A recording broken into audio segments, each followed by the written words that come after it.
عید الاضحیٰ کے موقع پر علائشوں کی منتقلی اور صفائی ستھرائی کو یقینی بنانے کے لیے فول پروف انتظامات کیے جائیں۔ ان خیالات کا اظہار ماری پور ٹاؤن کے چیئرمین ہمایوں خان اور وائس چیئرمین آصف خان نے ٹاؤن میونسپل کمشنر کے ہمراہ عید الاضحیٰ کے انتظامات کے حوالے سے منعقدہ اجلاس کی صدارت کرتے ہوئے کہی۔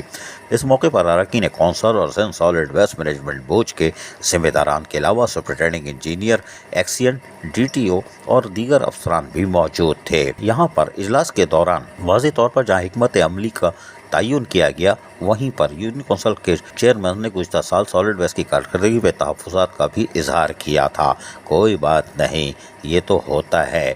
منتخب ملدیاتی نمائندوں کی مشاورت اور تعاون کے بغیر سالڈ ویسٹ کو صفائی ستھرائی اور علائشوں کی منتقلی کے عمل میں ناکامی کا سامنا رہا ہے۔ اگر اس سال انہوں نے پرانی روش برقرار رکھی تو ہم عوام کو کیا جواب دیں گے؟ اس موقع پر سالڈ ویسٹ کے ذمہ داران نے یقین دلاتے ہوئے کہا کہ رواں سال عید الاضحیٰ کے انتظامات میں تمام 11 یو سی کے وائس چیئرمین اور چیئرمینوں کی مشاورت اور ان کی جانب سے دی جانے والی تجاویز کی روشنی میں انتظامات کیے جائیں گے۔ سالڈ ویسٹ عید الاضحیٰ کے ایام میں صبح تارات گئے بلدیاتی نمائندوں سے آن بورڈ رہے گا۔ عید الاضحیٰ کے انتظامات کے حوالے سے سینٹ سالڈ ویسٹ مینجمنٹ بورڈ کے نمائندوں نے بریفنگ دیتے ہوئے بتایا کہ تمام یونین کونسلوں میں ایمرجنسی سینٹر کا قیام اور علائشیں جمع کرنے کے لیے مختلف کلیکشن پوائنٹس وغیرہ بنا دیے گئے ہیں۔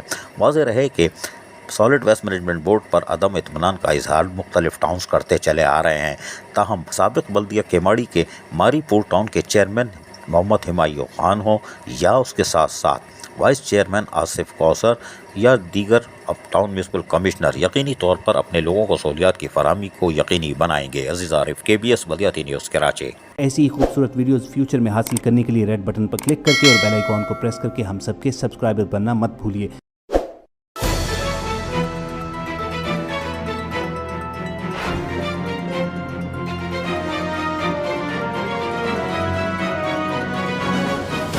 KBS بلدیاتی نیوز۔